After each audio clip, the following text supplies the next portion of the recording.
And the other thing that we've seen, Robin, and this goes along with everything we're talking about, I have more clients coming in today and saying, David, I don't understand it. I'm just angry. I'm just mad.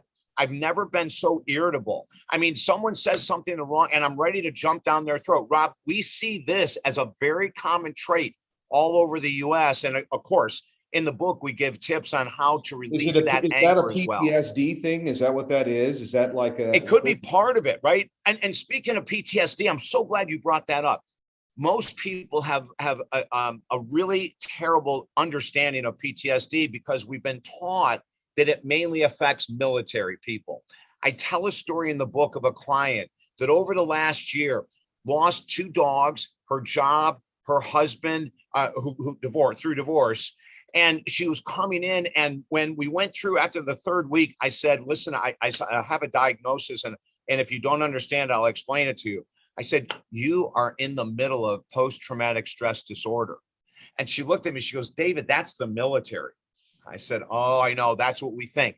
When you go through this amount of trauma in a year or two, anyone that doesn't have very powerful coping skills, and Rob, listen, I can't even say as a counselor that I could go through a divorce, the loss of 2 jobs, the loss of a house, the loss of money, and be almost broke at the end of 2 years and not have it affect me.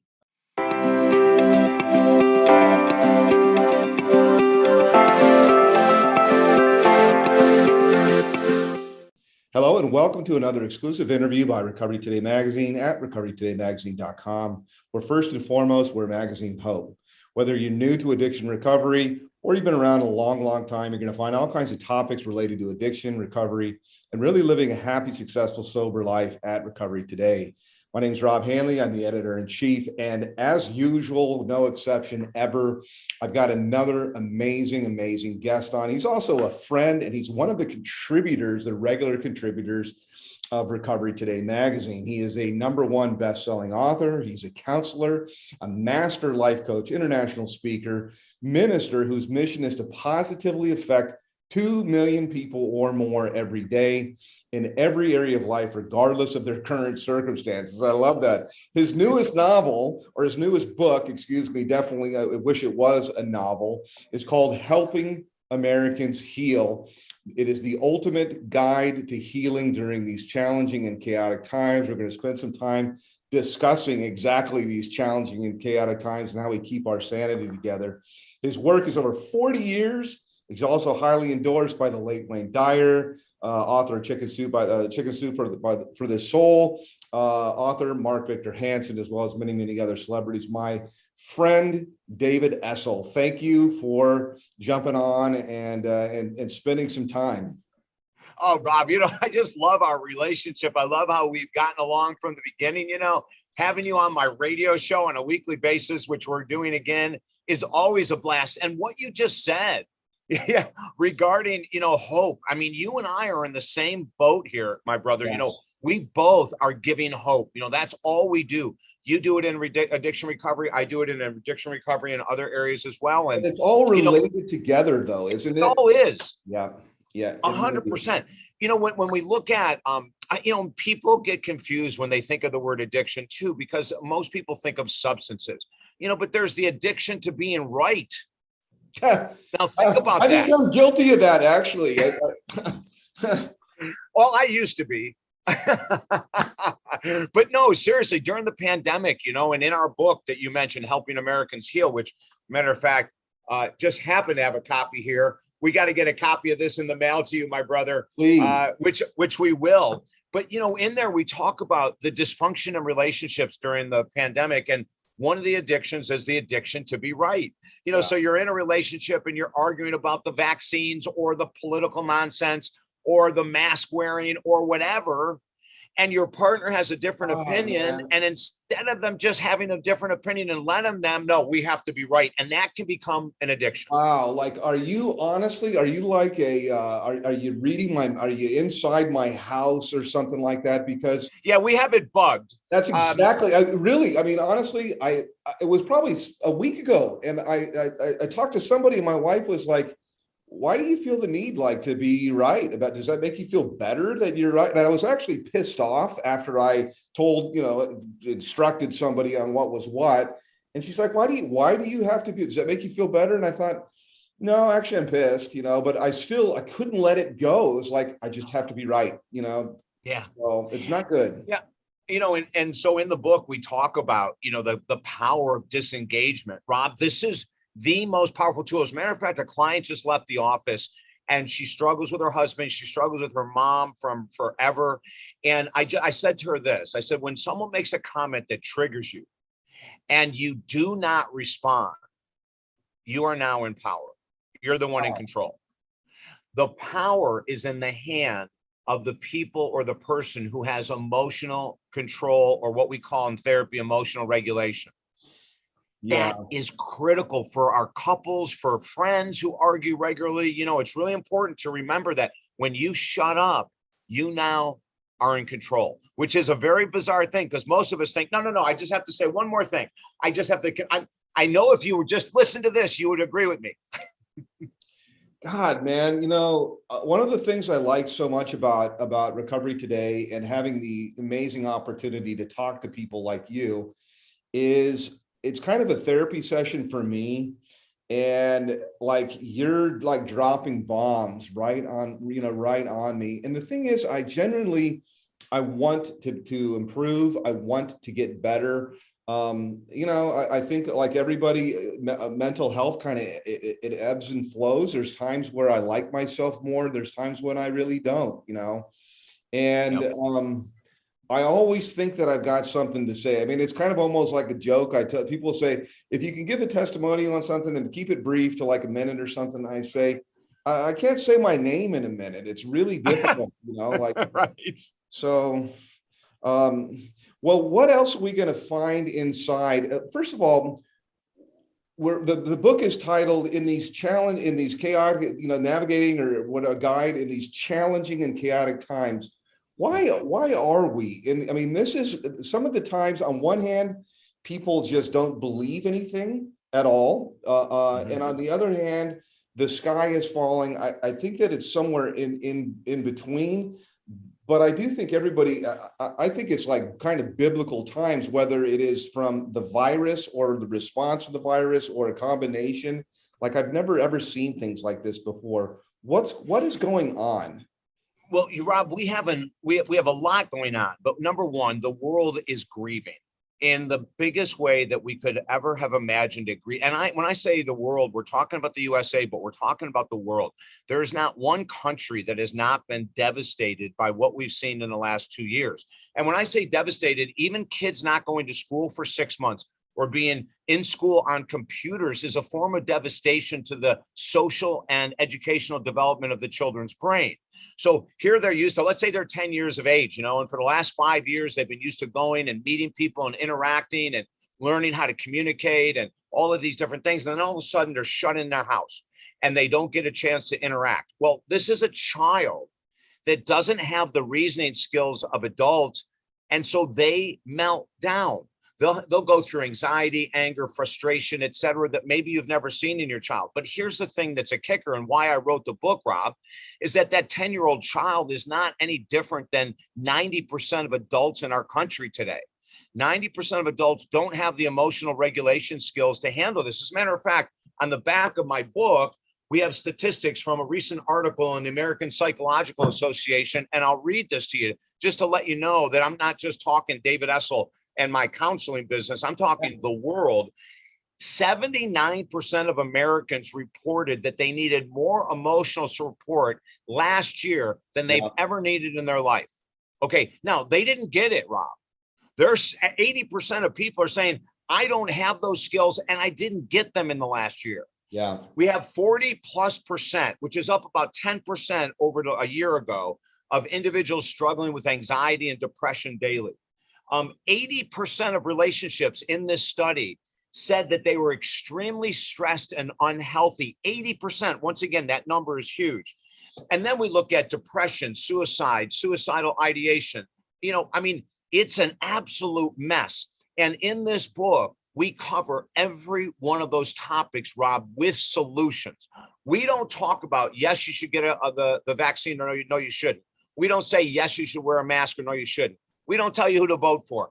All that crap is up to you. What we do is we say, look it, we're in this nightmare. We're in this chaotic, challenging time. You need solutions. We're going to give you 220 pages of solutions to help you get through this time that none of us have experienced going through before. So it almost sounds infomercial-ish. It was runs through my mind because the first thing that popped up is, man, I can't wait to get my hands on that. And it just sounds like cheesy cliche, but like that is the straight up, like I'm thinking to myself, like, oh, the 70%, yeah, that's me. That felt, yeah, they didn't get it. Yeah. And I had the opportunity to meet people like you, and I still feel this way.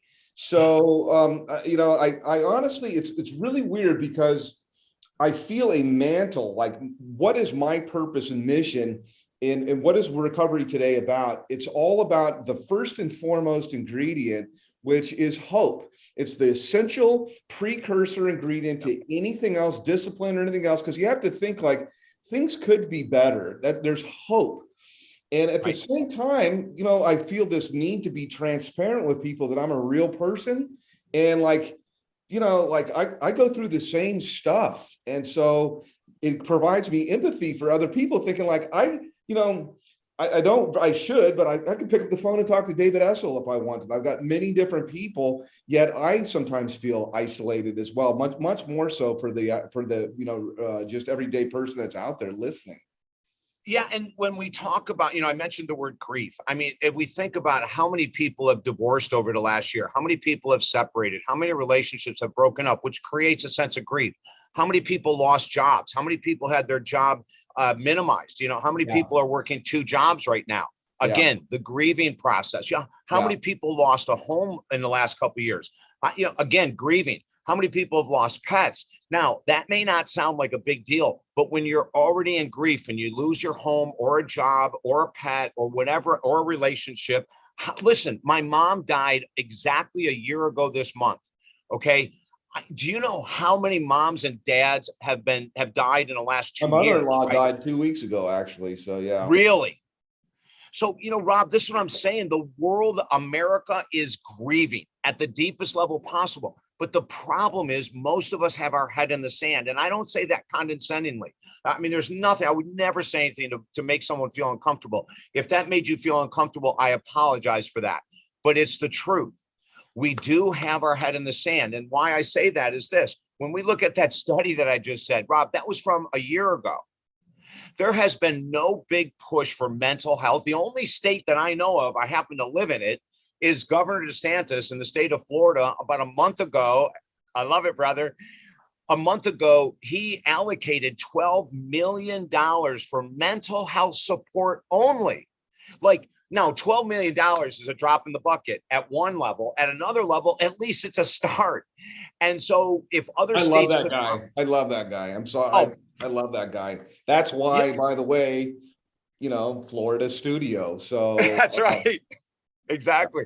Well, and I am so apolitical, but I love the fact that this gentleman, Governor DeSantis, has held our state in a fairly open position compared to so many other states in the United States, and we're doing okay. But where we're really suffering is that emotional regulation skills, how to deal with the anxiety, how to deal with the depression, how to deal with the separation of relationships, how to deal with children that are stressed and overwhelmed because it isn't back to normal yet. All of these kind of things are the tools that we need, Rob, which your magazine gives every month. And now our book is following it up as well. Yeah. So it sounds like I'm rehearsing it but I can't wait to read through that because every time we talk, I learn a great deal from you. I'm struggling a little bit. I know that there is degrees of like, okay, I always have to be right. At the same time, I think that there is, and I want to say it's masculine, but I really do think it's a human kind of condition to stand up for things that you think are not right. And so, politically, I'm like a libertarian. I'm one of these people. I just really, first of all, I think that both of the binary part, I think there's one party, quite honestly, for the most part. And, but I mostly live and let live. I really don't care what you do as long as it doesn't infringe on anybody else. Although if I saw somebody hurting a child and I probably would stand off on most things, at least I think, but if I saw somebody hurting a child or an old person, man, I would roll around in the parking lot with you. I would knock your block off. And so I think that there's some things like from an injustice, or if it was Nazi Germany, I like to think that I would be a guy that would volunteer. I would want to go and fight against evil. So the thing that's weird is there's all of these different passions. I personally think that something hasn't smelled right about this from the very, very beginning. So I don't want to go down there, but part of it is there's a need that rises up inside of me to go, no, that's bullshit. Like, that's not really true. But the weird thing is, it's not like, oh, well, live and let live, you like blue and I like red and everybody can, because there are things that happen that affect everyone. So in a state like Florida, for example, is extremely open. Where I had lived, or where I still kind of going back and forth, moving here, is in Washington State, is crazy closed, or New York City, or different places. Mm-hmm. And it's just like all universe. So how do you process the thing like, I want to be helpful and part of the solution? On one hand, I feel like, if I unplug and just go, hey, it's cool, like, no problem. You like this and you like that. How do you process some kind of, is there a balance, or is true enlightenment just to say, hey, whatever, man, it's all good? I don't know. That's great questions, Rob. I don't have a clue. Maybe we could find someone that does. Yeah, Just kidding. Yeah. Well, I think the answer is this, and I'll give an example with my brother. Around 1996, I think it was, Rush Limbaugh, if I remember, was probably one of the most popular radio hosts ever. They had rush rooms and restaurants where people would go at lunch, noontime, and they'd sit and eat lunch, and they'd have Rush shows blasting in the restaurants. It was crazy time.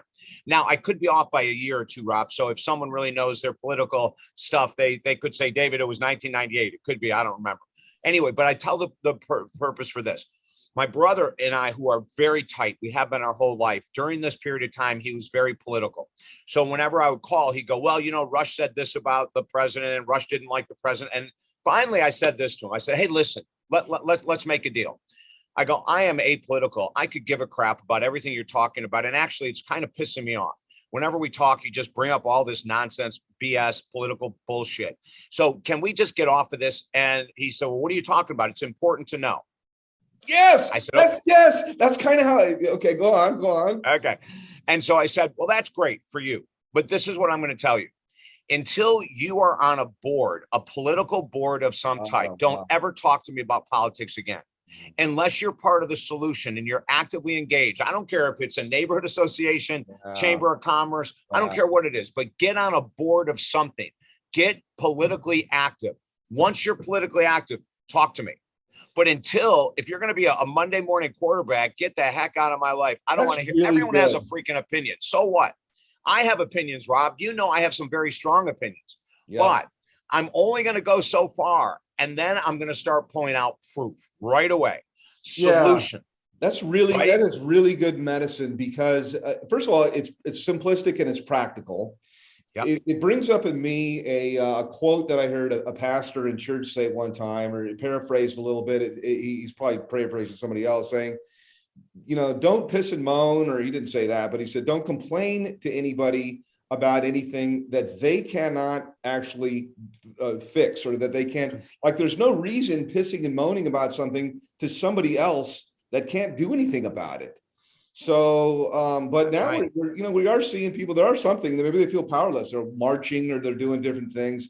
And I don't want to stay on this topic with you and spend our valuable time doing it, except for the elephant in the room is helping Americans heal in this guide through chaotic times. So I'm trying to mentally process that myself. Yeah, well, there's a lot on our tables right now. And what I got to say, Rob, is this. If we see ourselves feeling uncomfortable, listen to the body. When you see someone that you argue with regularly, you're probably going to have a pit in your stomach, right? When you see that person, when you see someone you disagree with, maybe it's your partner, who knows, boyfriend, girlfriend, whatever it might be. Understand that that's something you have created by trying to be right, that you have created by trying to outgun the other person. And so we talk about one of the most powerful tools in the book that we talk about quite a bit. It's called the power of disengagement. Allow someone else to have a different of opinion and allow it to sit. You don't have to respond. You don't have to say anything.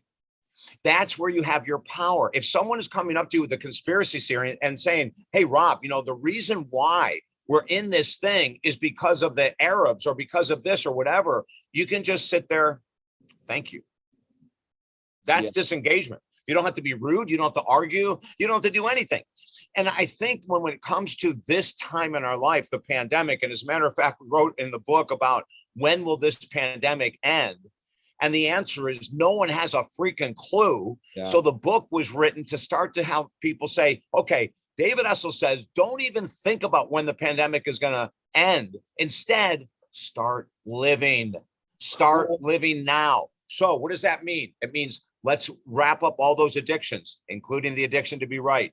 Let's start working on that anxiety, the depression, the financial challenges, the relationship challenges, the insomnia. We have 1,000 different things that we can be working on. And now is the time. And the analogy I give, Rob, and I know that you and I have talked about this on my radio show before. When veterans of war come home, many times they're home between 2 to 5 years before they reach out to someone like me. Okay. In those 2 to 5 years, the demons they saw in Afghanistan or wherever the heck they were multiply, expand, get bigger. So when they come to me 5 years after returning to the United States, they're in much worse shape than if they would have come to me right away, or anyone else, not just me, anyone.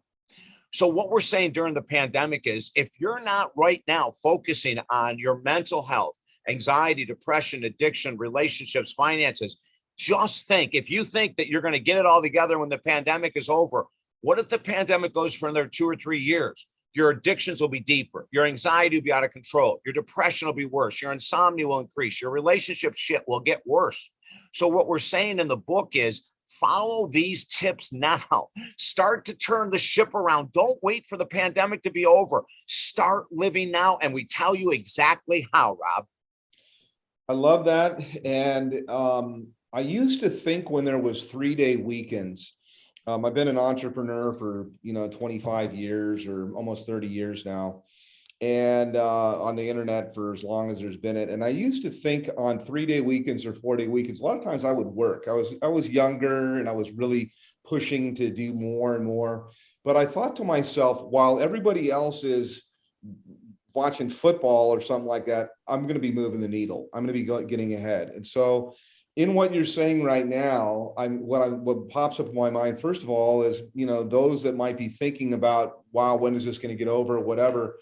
I think that in fact, I know for sure the pandemic has created really unprecedented opportunity, by the way. I think for those that have looked for it, maybe you won't accidentally found it as well. And it is a paradigm shift, whether it be, business now conducted on Zoom or whatever it might be, tremendous opportunities that really did not exist before.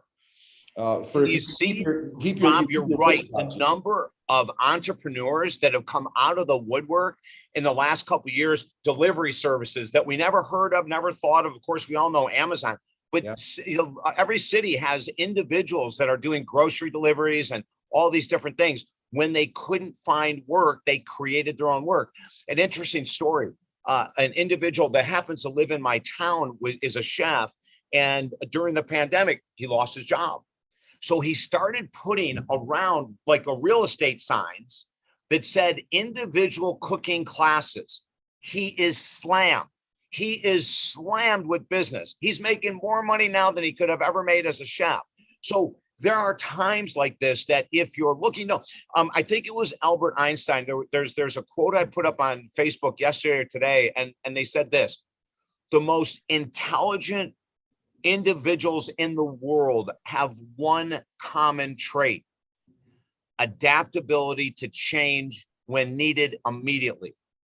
And I just love that. Because that's where we are. And for people that are still holding on to their grudges against Trump, or holding on to their wishes he was still here, or holding on to their grudges against Biden, or whatever it might be, we need to have a little bit more intellect. Yeah. And we need to say, times have changed. Let's let go of that past. There's no reason to keep carrying the past forward. And again, that's where the addiction to be right. I keep talking about this because I see it every day. And the other thing that we've seen, Robin, and this goes along with everything we're talking about, I have more clients coming in today and saying, David, I don't understand it. I'm just angry. I'm just mad. I've never been so irritable. I mean, someone says something wrong and I'm ready to jump down their throat. Rob, we see this as a very common trait all over the US. And of course, in the book, we give tips on how to release that anger as well. Is that a PTSD thing? Is that what that is? Is that like it could be part of it, right? And speaking of PTSD, I'm so glad you brought that up. Most people have a really terrible understanding of PTSD because we've been taught that it mainly affects military people. I tell a story in the book of a client that over the last year lost 2 dogs, her job, her husband, who divorced through divorce. And she was coming in. And when we went through after the 3rd week, I said, listen, I have a diagnosis. And if you don't understand, I'll explain it to you. I said, you are in the middle of post-traumatic stress disorder. And she looked at me, she goes, David, that's the military. I said, oh, I know, that's what we think. When you go through this amount of trauma in a year or two, anyone that doesn't have very powerful coping skills, and Rob, listen, I can't even say as a counselor that I could go through a divorce, the loss of 2 jobs, the loss of a house, the loss of money, and be almost broke at the end of 2 years and not have it affect me. Are you kidding me? So she's in the middle of PTSD. And then a couple of weeks ago on my radio show, I had a first responder who was a lieutenant in New York City at one of the fire departments. And he was talking to me about how out of control they are. They have no emotional support. Now, this is a lieutenant talking, right? He's going, we have no emotional support. 4 guys from my station in the last 3 months have committed suicide. Now, this is a first responder. From his station? From his station. Wow. I mean, just like crazy. And so that's PTSD, right? Even the lieutenant, although I didn't ask him on the radio show because I didn't want to call him out in any way. But when he has seen what he has seen with and heard with the suicides and all this other kind of stuff, I wouldn't doubt if he isn't in some form of PTSD now. PTSD can go from 1 to 10, just like any other emotional condition. Anxiety can go from 1 to 10, depression 1 to 10. So PTSD in the beginning, of course, is the easiest to start to turn it around, which is why we're saying do not wait another year to get the mental health help you need now, or in another year or 2 or 3 years, the anxiety or depression or addiction is just going to go through the roof for us.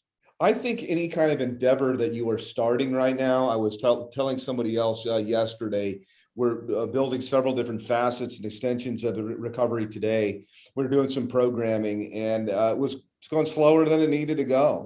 Somebody was going through their own, they're going through their own very significant trauma, and I want to be empathetic. At the same time, I also want to be practical and to explain, like, it's only going to get harder every single day. It's only going to get harder and harder.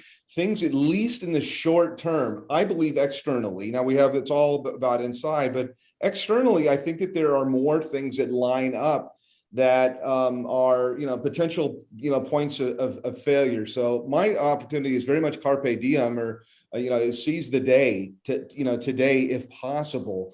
At the same time, I've got, I think we all suffer this. I'm so glad that we are talking about this because I told somebody just a couple of hours ago, I said that I suffer from PFS. I don't know. Do you know what PFS is? No. I actually coined the phrase. I invented it. It's called pandemic fatigue syndrome. Oh, yeah. So pandemic fatigue syndrome means I'm really tired of this shit, and I'm just over all of it, man. I honestly think that it's kind of like a real thing, though. It's obviously it's PTSD, but we need to have some kind of a practical a guide like this. So there's obviously still opportunity now for everybody that's out there, regardless of what their circumstances. We've all been living here on Earth this last couple of years. Is there any kind of common denominator where all of us should at least start? I mean, besides obviously getting the book and diving in, but what are some of the first things you could say, well, this is for everybody? Is it exercise, nutrition? Is it sleep? Is it meditation? What might it be that it would apply to everybody? Rob, I'm going to say the first thing is get the hell off the news. Oh, yeah. Yeah. Very first thing, get the hell off the news. There's, listen, I've got several news addicts, right, that I work with. And one guy is probably the most intense news addict I've ever met in my life. I've been working with him now for 8 months. We finally got a breakthrough. Oh my God, it took 8 months for him to lighten up a little bit and start. And I asked him to do this, Rob. This is how I got him to lighten up. I said, this is what I want you to do. While you're flipping back and you're loving Fox and hating CNN and all this other kind of stuff that I've been hearing for 7 months, I want you to do this. Every show you watch, I want you to write about the benefits that you received from that show. Nothing. Amen. Yeah. Amen, Rob. Yeah. He came in and he goes, how did you come up with that exercise? I said, well, I've been using it for 2 years with people like you. He goes, I'm shocked. And he goes, here it is. And he had Monday all the way 7 days. And there was a 0 next to every freaking day. He goes, David, I'm watching so much and I'm looking for a benefit. I want to write something down so I can come in and tell you, no, I can't miss this information. He said there was nothing. All it was. And then this is what he said next, which I love to hear, Rob. He said, David, that exercise, actually, I'm bored as hell with politics. I'm bored with the pandemic. I'm bored with vaccines. And so the very first thing I say to everyone, if you want to start to shift this, which carries everything in the world for you, get off the news. Number one, you will find out from a neighbor, a coworker, a friend, a partner, if there's anything crucial you need to know. Okay, in the state of Florida, I haven't watched the news since June 1st of last year, so about a year and a half or a little longer. If we had a hurricane, Rob, I'm pretty sure a neighbor would come over and tell me, okay? I don't have to watch the news to find that out. I don't watch the news for anything. Now, I say this, and I say this with a ton of pride. I don't know any of the political unrest. I don't know about the arguments with the boosters or no boosters. I mean, I hear the words, clients coming in. I really am free. I am emotionally free. I am mentally free. I choose what goes in my mind. I choose what goes into my ears. I choose what my eyes see. And by making these choices, which once again, we describe in the book, we all of a sudden start to see a decrease in anxiety, depression, anger, frustration, an increase in peacefulness. So number one, no media. Number two, get off of social media arguing. Now, I say this to you, but I can only tell you this because I've been doing this for years. If you were to go to my social media page and look at my feed, you will not see one feed about vaccines, political, about the pandemic. You won't see anything but puppy dogs, flowers, motivational quotes, motivational videos. That's all you're going to see. I won't argue with anyone. I will delete any kind of comment that's trying to engage me in an argument of any type. Were you ever the other way? How did you come to be this way? Were you ever the other way? Were you ever a need to be right? Like, Rob, how did you find this enlightenment? Yeah, you are so right on with that question. If we go back 10 to 15 years ago, I was a totally different David Essel. I had to be right. I would post stuff, and if people would argue, I'd argue right back with them. And until I realized one day when I was trying to sleep at night and I was so pissed off at someone on the internet. Now here, Rob, I don't even know who this person is, and I'm letting them buy my brain. They bought it. They owned it. I couldn't sleep over someone I don't even know.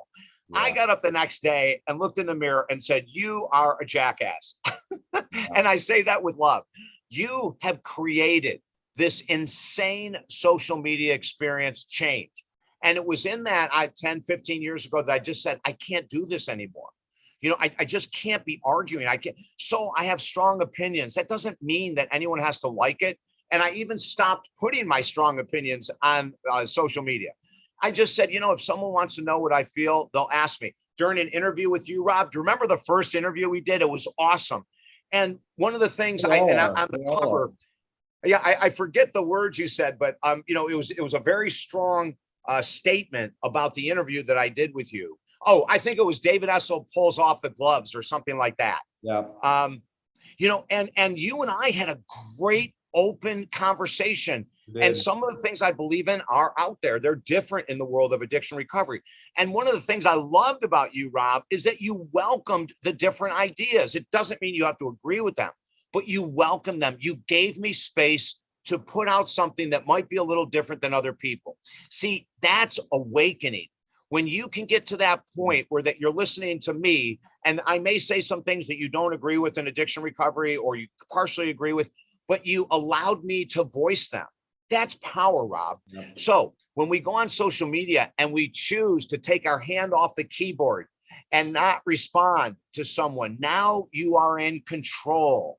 I want Americans to start to take back your personal power, take back your control. Don't allow someone on social media to trigger you, to get you upset. You know, we just had a guy who finished, we certified people to become master life coaches. We've been doing it since 1996. We just had a guy completed, probably about 6 months ago, and there's another 6 people in the program right now. The guy that completed it sent me an email last week, and he said, David, okay, I have to tell you, I surrender. I've learned my lesson. You've been telling me to quit arguing on Twitter. I kept telling you I would quit arguing on Twitter. I haven't. Until the other day, this is what happened. I started arguing with someone, and underneath my name, they went to my website and they came back and they said, and you call yourself a life coach? Question mark. Yeah.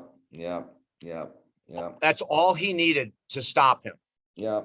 In his tracks. I know that I am not as emotionally mature as you are. And it's not that it's a contest, that's just factual. Okay. I think one of the reasons I'm kind of endearing, at least in my own mind, to some people is because I am kind of up and down, and I say outlandish things to people sometimes. Sometimes I do it a little bit for effect at first, and then I'll draw back in, but I'll change. If I feel like I'm wrong, I admit it, but I know a lot of the things don't serve me. And I also think some of this stuff makes it a little bit more interesting, but I want to get to a spot where I actually I try to think, what is it that we're really after? Is it peace? Like, you are a master life coach and you're even keeled all the time. As a minister, as all the different accolades that you have, you're a very deep thinker. So what is it from the human kind of condition that we are after? I know that it's not money, although we need it. I know that it's not sex, although we need it. It's not appreciation. But what is it that we should be kind of setting our sights on? Is it service? Is it meaning? Is it purpose? All of the above? What do you see? I think it comes down to serving. I think when you find your tools, the gifts that you've been given, and you put it into a service mindset, you have now mastered life, Rob, because joy will come from service. Happiness will come from service. Inner peace can come from service. A feeling of making a difference in this world can come from service. Putting other people in front of your needs from time to time. I'm not saying all the time. That would be codependency. That can be a form of service. So I really think it's finding our service. And when we are aligning service with the gifts that we've been given, everything else falls into place. You've heard this, Rob, for years. There's so many people saying, I would do my work for free. If I wasn't paid, I would do it for free. That's the kind of mindset, that Alan Watts, who's a famous philosopher from years and years ago. He was a famous Buddhist philosopher, a great writer, incredible writer. He says this, he said, I don't know why people call it work. If it's work, it's not your calling. If it's your calling, it should be fun. And I love that, because I look at what I do, 99.99% of what I do is enjoyable, Rob. There isn't anything I do in my career that isn't enjoyable. I love everything. I love being a counselor. I love being a life coach. I love being an author, a speaker. I love being a minister. I love everything I do. This right now, interviews, trying to help lift people, lift spirits, give information, tools that people can bite into right away. Like we're talking about, no social media, no media, right? The other thing I didn't mention before, Rob, and this is a little off track, but I just want to say this, is that the first, when we talked about what are the 3 most important things to do during the pandemic, no news, no social media. And then the other thing is the first hour of every day, electronic free for the first 60 minutes, no social media, no stock reports, no news, nothing. I get up, I walk out, bedhead, in my underwear, struggle out to the coffee maker, get the coffee, and then the very first thing I do is I pick up my phone and I open Instagram, or I got text messages. I don't really even have a routine too. Like I just feel like there's so many areas, and then I'll get lost in it. But it's so funny. Maybe I had to call this whole feature like, reading my mail, because everything is exactly like I'm doing exactly the wrong things, it seems like. Well, most of us are, Rob. We get into routines and habits, and unless we're having this conversation, we don't question what we do. It's become a subconscious pattern. We get up, we have coffee, we go on Instagram. We don't even realize what we're doing until someone says, "What's your morning routine?" So what we say is, get rid of electronics. There's something called a physical book. I don't know if many people in the world have seen these anymore. Most people go on their Kindle or whatever, right? Or their Audible. Get a freaking book, for God's sake. Get off electronics, no electronic use whatsoever. And if you do that, you're giving yourself the best opportunity to have a more bountiful, fruitful, optimistic day filled with gratitude. Now, the first, of course, I go overboard on everything, Rob. So, Rob, you and I are very alike, and you know that we take things to the next level. It's like where most people might be happy. Well, I'm going to go from A to B. You and I won't feel happy until we go A to N, and then eventually A to Z. We have a tendency to do everything a little overboard at times. I do that in the morning. And when I recommend everyone take 60 minutes, the first hour of every day off, we do 2 hours off. I will sit in my courtyard. I will do meditation, prayer, journaling, gratitude work, everything that I can to try to lift this world through my own mind, and as well lift me.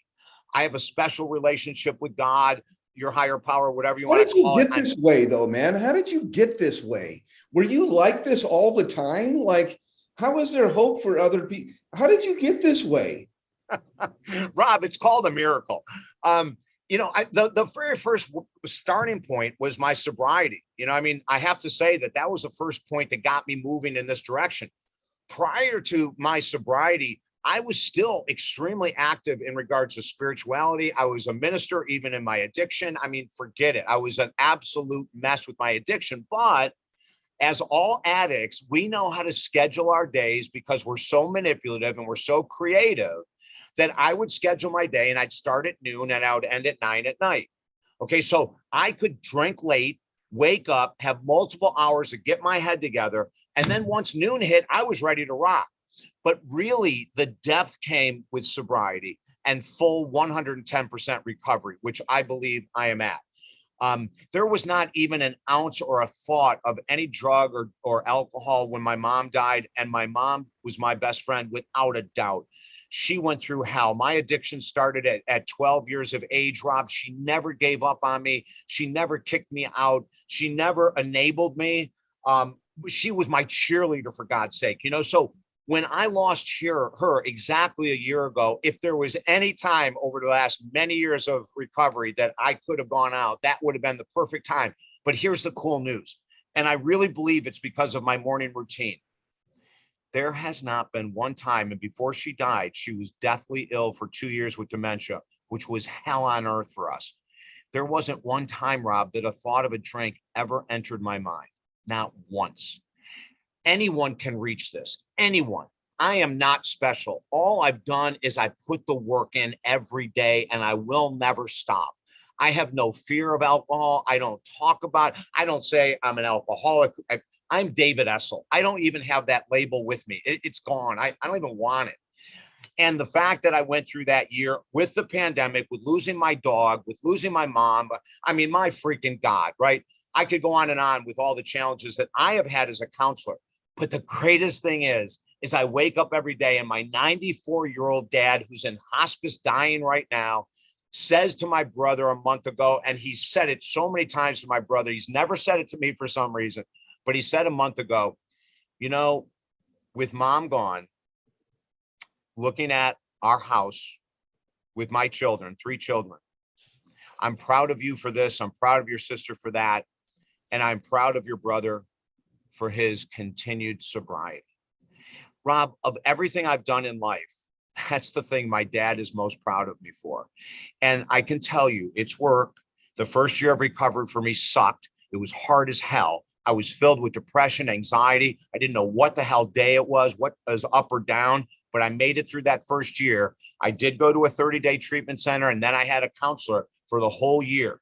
At the end of that year, Rob, I found freedom. Now, you mentioned something earlier. You said that I'm always mellow and I'm always this.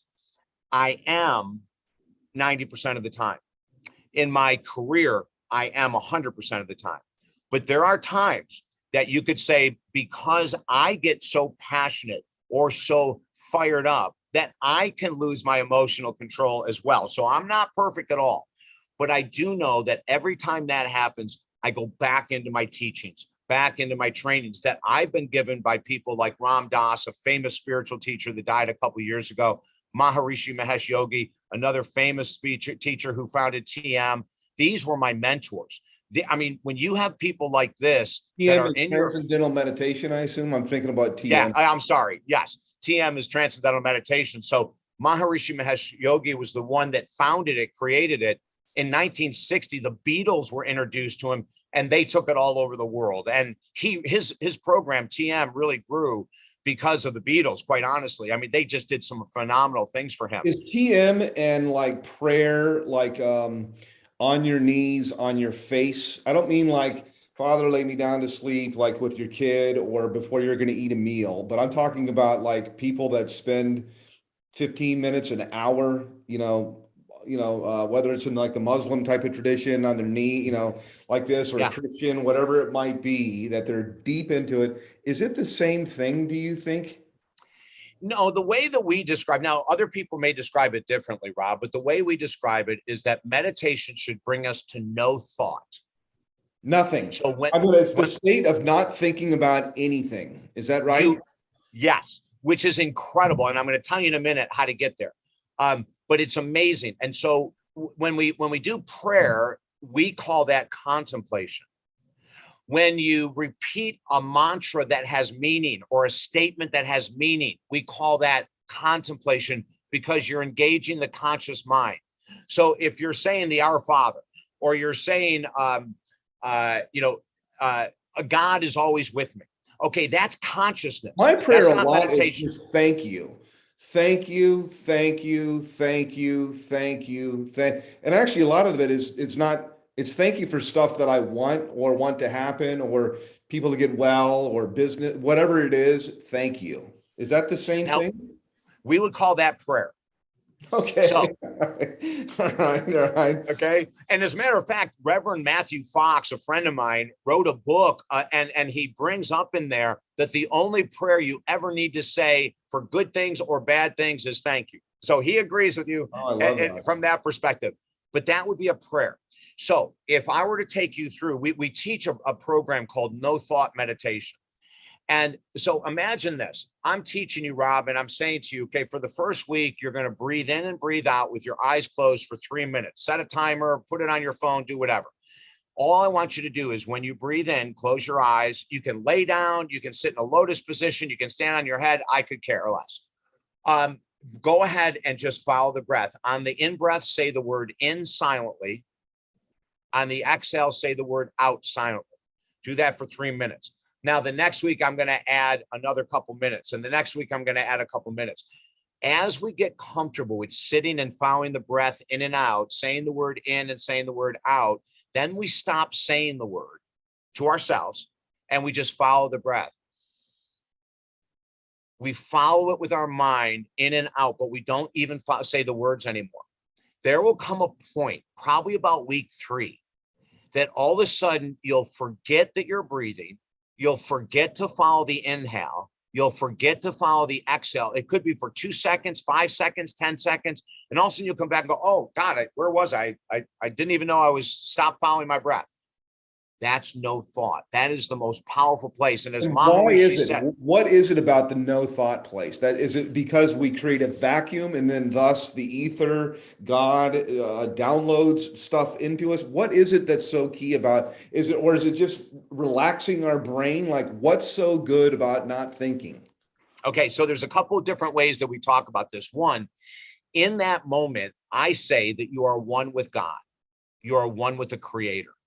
There's nothing else but this beautiful void of you and God together.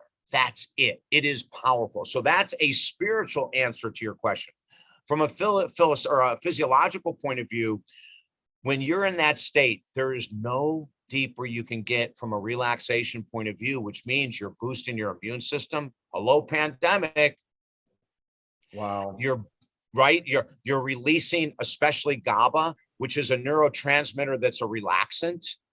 That happens when you go into no thought. So when you remove conscious thought and you're following your breath, and then you forget to follow your breath, you're in heaven. Rob, it's heaven on earth. And this is what happens when you do it long enough. Now, I'll do anywhere from 15 to 20 minutes a day. At the end of 15 or 20 minutes, I have to gradually come back and I feel like I'm high. I am so high. I am going, wow, this feels 15 great. to 20 minutes virtually. Now you've been doing this so long. I'm pretty sure you're not thinking about anything in 15 to 20 minutes. Is that right? Like there's not like a thought comes in and then you push it away. Like great questions. And yes, a thought will come in, and instead of pushing it away, you just go, yeah, thought. Just and then go back to following. Kind of swipe left type of thing, and that's it, right? Totally. You don't fight it. Like never fight a thought. Don't go, oh, damn, I was right there. Because you give it energy, right? Isn't that right? You give it energy. You're grabbing onto it by trying to push it away. You just go, yep. Yeah. So we just go, thought. And then go back to following the breath. And if a thought comes up again, like, oh, man, I'm hungry. Thought. Oh, shoot, I got to go to the store. Thought. So we don't fight. We don't struggle. We allow it just to be. Then we go back to following the breath. Now, eventually, when I teach this course, we give people a mantra, which is, and now this is important in the way we teach it. The mantra must be a non-meaning sound. Like, so if you use the word God, that has a meaning. If you use the word love, that has a meaning. So we help people select non-meaning sounds to inhale and say to themselves and exhale and say to themselves. It sounds bizarre, but it's incredibly powerful. And that's more of the advanced portion of it. You can begin right now. Everyone who's with us can begin right now just by closing your eyes, 3 minutes, sitting comfortably. Follow the breath in and out, and that's your starting point to get to no thought meditation. I'm just blown away by the breadth of information and just how much and then can articulate as well. When we're on the radio show, when you have me on your radio show, which is absolutely fantastic. By the way, please do a plug for it. What is the station? It's AM radio in Tampa. Is that right? Oh yeah. If people just go to our website, talkdavid.com, there's a link that takes you right to the station. And as of this week, we're switching this week or next week. I'm waiting for the station to tell us. We're switching from Saturdays to Thursdays. So, we'll be able to we're going to have you back on, Rob, and we've got, of course, other people coming up. Really excited. Well, I so much love getting on the radio. I like to talk about all these things. Is what happens in my own brain is, my own, brain is firing off. It lights me up. But honestly, where I was kind of going with that is it's usually like 10 minutes. And as I kind of joke around, it's hard for me to say my name in a minute and a half or 2 minutes. But when I get something really good, like this kind of a conversation, swear to God, man, I could talk to you for like 2-3 hours and they would go by just like that.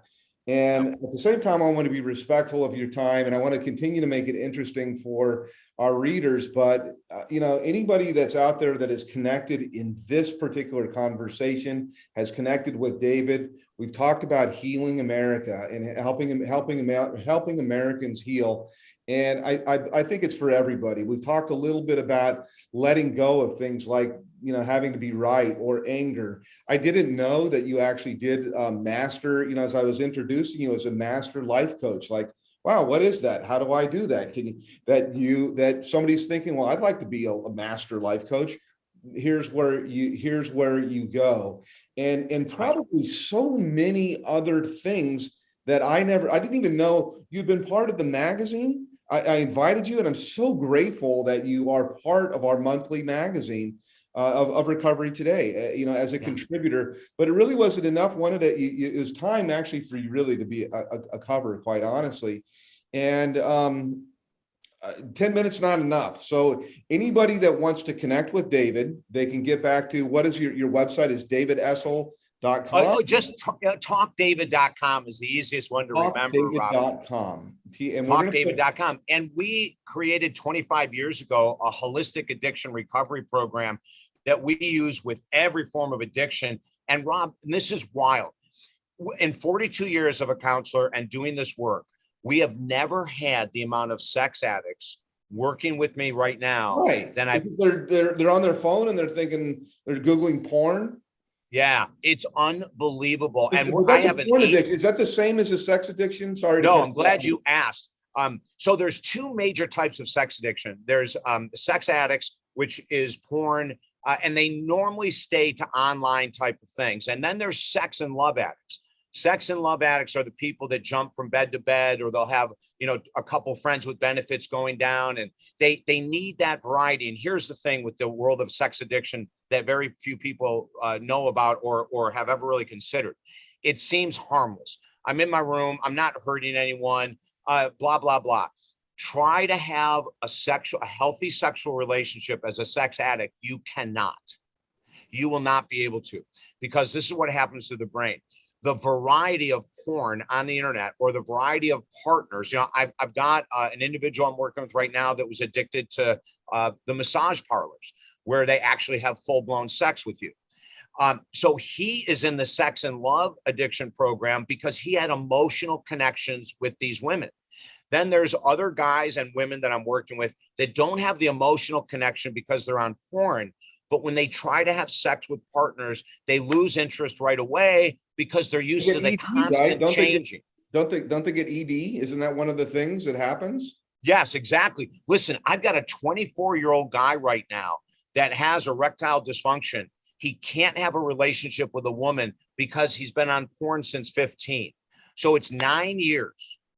And he has told me he has wrecked so many relationships with women because even if he can perform the first or second time, as they get closer intimately, he can't do it.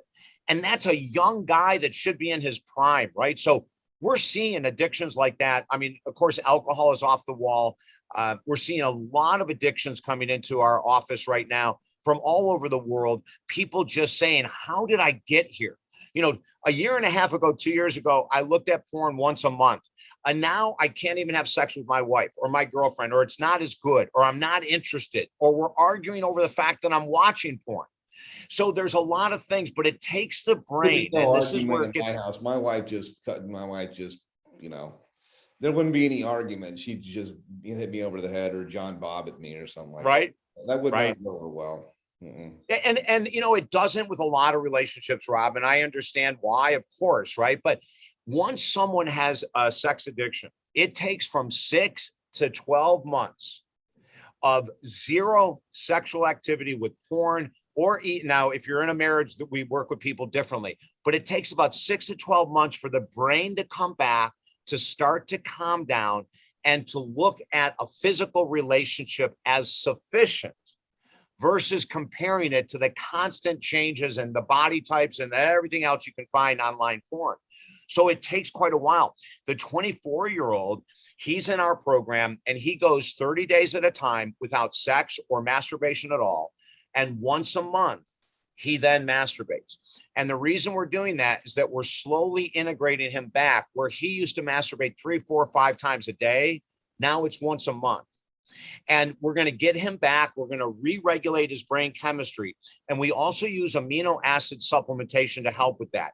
DLPA is massive in our practice. Tyrosine. Can a young guy like that, why can't a young guy like that find a partner? I mean, or he's married, or you're 24, like it's everywhere, isn't it? Like, how hard would it be? I'm thinking, why has he got a man? I don't understand. Well, let's look at this. If you're addicted to porn, you don't have any arguments. If you're addicted to porn, you don't have to do anything for that person online after you're done masturbating. If you're addicted to porn, there's no responsibility. You don't have to think about the other person's needs or wants. So you get very self-centered and you get very into this mindset that constant variety is crucial for me to stay excited. Yeah. So all of a sudden the partner of 2 weeks or 20 years becomes very boring to us. Now, when you asked about, couldn't the guy at 24, he's found many girlfriends. He just can't perform regularly. And then they get very confused. The girls start saying, well, you don't find me attractive. You don't like me. You don't love me. And he's been battling this for years. They say, no, you don't understand. I'm just having a hard time downstairs. The real problem is the brain has been taken over by the addiction to sex and porn. So, we have programs for people. And when you talked earlier about hope, Rob, I want to say this about the world of addiction recovery from our perspective. If you have a 10% desire to be clean, that's all you need. Go to a professional. They will give you the 90%, the tools, the accountability, holding your feet to the fire. As long as you have a 10% desire to heal, you can heal. And a lot of times people go, well, maybe I'm just not ready. No one's ever ready to get sober. Yeah. I was never ready. I didn't want to. I just knew I had to. And that 10% going, shoot, I've got to do something about this was all I needed to get clean for life. That's all you need. Don't buy into this that you have to be ready. So good. Walk into it. So good. And the thing that is interesting, as you had said, is to go back to it.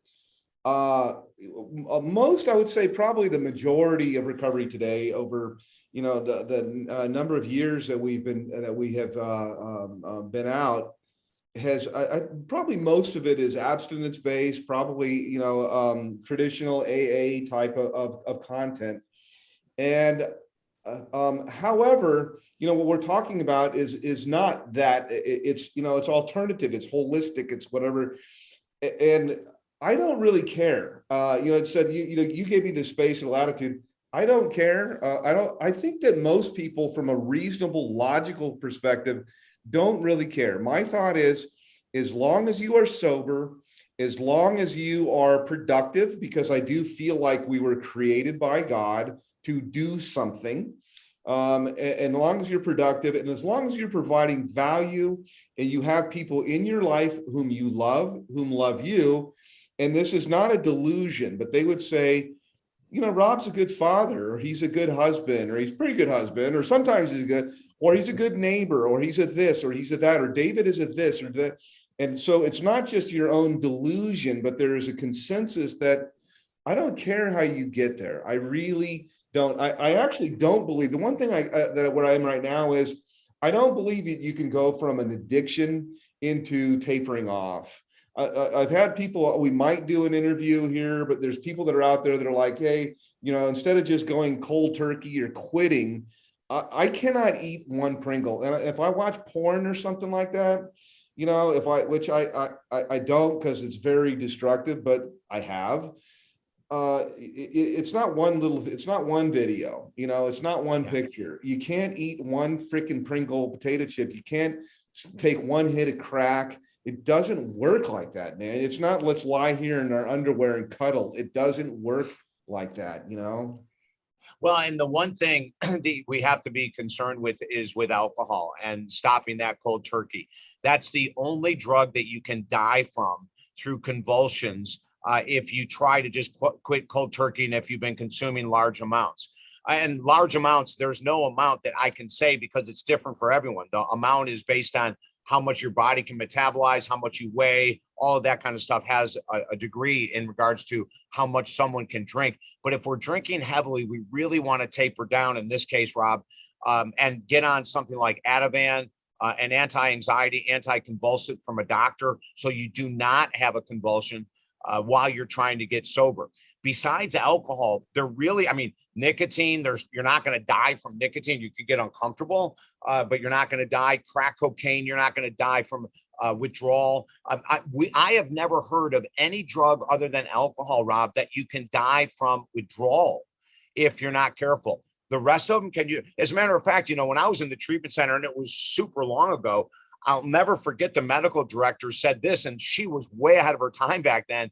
But she said, when you're in this center, you will drop every addiction for 30 straight days. After that, it's up to you. But we are not allowing you to quit drinking but still smoke, or quit smoking but still overeat, or whatever. She had a very strong plan. And it was the first time I had ever heard someone say, we're going to drop it all at once. And I love that philosophy. If you have professionals you're working with, You've got to have really smart people if you're going to drop it and stop it all at once. Have people in your corner that can support you, give you tools, alternatives to help with the cravings, to help with the withdrawals. Everything that we need emotionally and physically will come from the right professional, Rob. What about procrastination, or also laziness is what we call, maybe there's a more scientific term, and we've gone through, I guess, coming to healing, to helping Americans heal, we've gone through a period where people made and perhaps make. I was at the store today, I was buying some stuff. There's 27, it's at the grocery store, it's like 27 aisles, and it was there's nobody there. So of course, because that's how I am, I'm pissed off. And so I got to contact the person in my line. I have to disturb and go, isn't there 27 lines over it? That's who I am, right? So I started banter. And then this other person who was there, who was wearing her mask. And again, not to go there, but I wasn't wearing a mask when I was at the store. A little hint there for me. And she goes, well, they don't have enough, there's not enough people to work here. Bullshit. Where the fuck am I? So oh man, now I forgot what my question was. I'm a horrible interviewer. I forget my own question midstream. That's okay, Rob. Anyhow, well, that's a little glimpse into my life, as well as like, I have these, these interactions. In fact, I was kind of harsh with this lady. I go, where are they? Where are these people? I need to be more enlightened like you. And then guess what happened? Then I felt bad about it. And then at least the lady was still there. She's an older lady. And I said, look, I'm really sorry if I was kind of harsh. I'm not mad at you. I'm really sorry. I'm just kind of mad about, I want to buy my stuff. Where did everybody disappear to? So. Right. Well, I saw something the other day, or I should laziness. say, that was what I was going to say. Laziness and unemployment. That's where it should pop back in. So what can we be, what else can we be addicted to? Like, I find procrastination, laziness. I'm getting a check. Money's coming in, man. Like, it's all good. I'll wait till tomorrow. Well, I think procrastination is massive right now. Rob, we have 85% of the US population overweight. 85%. I mean, it's massive, the struggles we're in, and that's caused by procrastination. Last year, I haven't checked for this year, it just started, but last year they had another like 1,000% jump in alcohol online sales. I mean, I see on TV, Rob, a company, I forget the name of them, that delivers any kind of drinks, beer, hard alcohol to your house, directly to your house, right? So. Well, we have this real problem with procrastination, because people that need to be getting sober right now need to be paying attention to their insomnia, the anxiety, the depression. So many people are putting this stuff off. Well, I'll get to it after the pandemic ends. Once we figure out what's going on with the vaccines, then I'll take care of myself. Self-care is number one right now. Yeah. Self-care is number one. So as Rob and I have talked all day today about what to do with the first 60 minutes, to get off social media, to get off media, this is all self-care. Now, imagine this. When you are fully engaged in self-care, your immune system is stronger. Your patience is greater. The irritability in a store, Rob, starts to diminish the more time we put into our self-care. But let's go back to what you said a second ago about the store and what I said a little while ago. We have more people coming into my practice who are just angry and they don't know why. They're incredibly impatient, but they don't know why. They're arguing with their partner over stupid things and they don't know why. There's this underlying grief and anger that is nutso in our country. And again, that's why we have the program and the book. We're saying, come on now. We've got to have solutions. Quit arguing. Let's get some solutions. God, man, like really, really, really amazing. So I feel like I have captured you long enough. I envy Joe Rogan, who does 3-hour interesting interviews, because there's more than 3 hours that is here. But I am really grateful for this time. And as I get to know you more and more, I'm more and more grateful for this relationship. I'm more and more grateful to continue it, and everything that you do. So everybody can get back to David at talkdavid.com. The name of the book is Helping Americans Heal. Is there so what's the sub part again? I'm not looking at the. Oh yeah, well, we'll read it right here. Look at right there. the ultimate guide to healing during these challenging times. And we need it. And thank you for reading my mail too. I'm just blown away, because maybe it's everybody's like, oh, fuck, that's me too. But like, that is all, you nailed me like every which way. And so thank you for everything. Absolutely, Rob. I love what we do together. I love the fact that we're both on the same page with giving hope and helping Americans heal. We're both doing the same thing, Rob. Now we're doing it as a team. Thank you so much. This has been another exclusive interview by Recovery Today magazine. My friend, our contributor, guy's a freaking ninja Yoda, David Essel. Thank you, sir.